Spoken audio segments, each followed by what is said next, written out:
quiet victory again. Big YouTubers have an established fan base, so they can afford not to upload as often. You can't. No, you're a fucking nobody. No one knows you, and so you want to be in people's faces every single day. Because when someone sees your video, it's kind of like sales. When someone sees your product for the first time, it's not actually the first time that they usually go and buy, and it's not actually the first time someone sees your video on their page.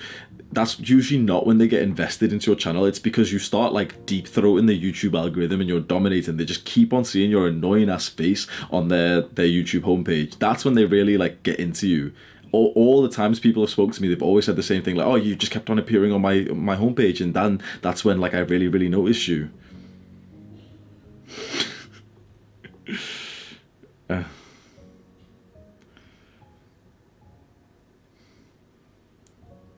What I would suggest is the first videos that you make them similar to this, where it's just here.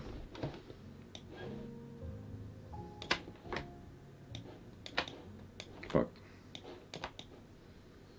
Make nice and simple videos. We'll find them now. Similar to this. So what this guy's posted here, soccer. I'll share the link with you guys.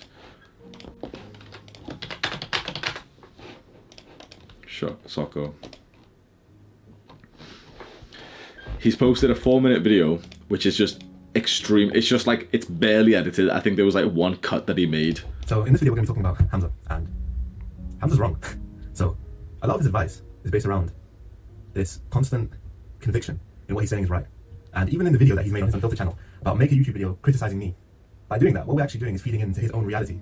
And so what he's done here, he could, like, you've seen him on camera, right, for the first 30 seconds then. And he's not perfect on camera. He, like, you know, he looks away and everything, and that's fair enough. But he could make, like, a better video if he took the time to really edit it and go through it. And, you know, if he, like, really studied a script before he recorded.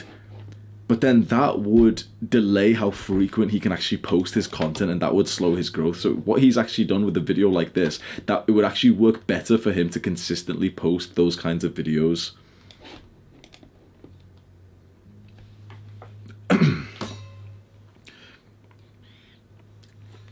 Should you try to find unique niches when it comes to self-improvement? Not exactly.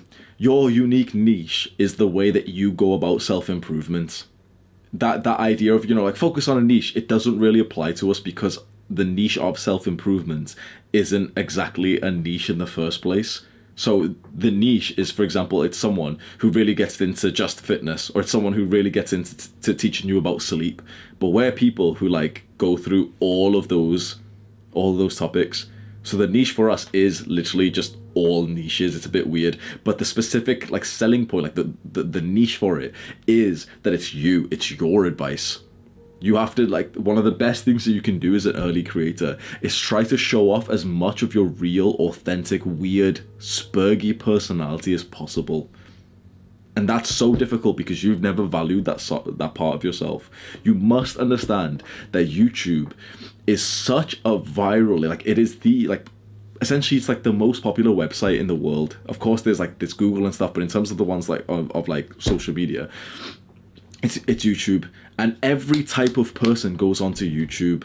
You need to show as real of your personality as possible and not act like someone else. I remember I would continuously keep thinking this to myself. I have to try and be as 100% as unfiltered and as real as possible. Because you know why? Because then the people who are truly like me will come and find my videos.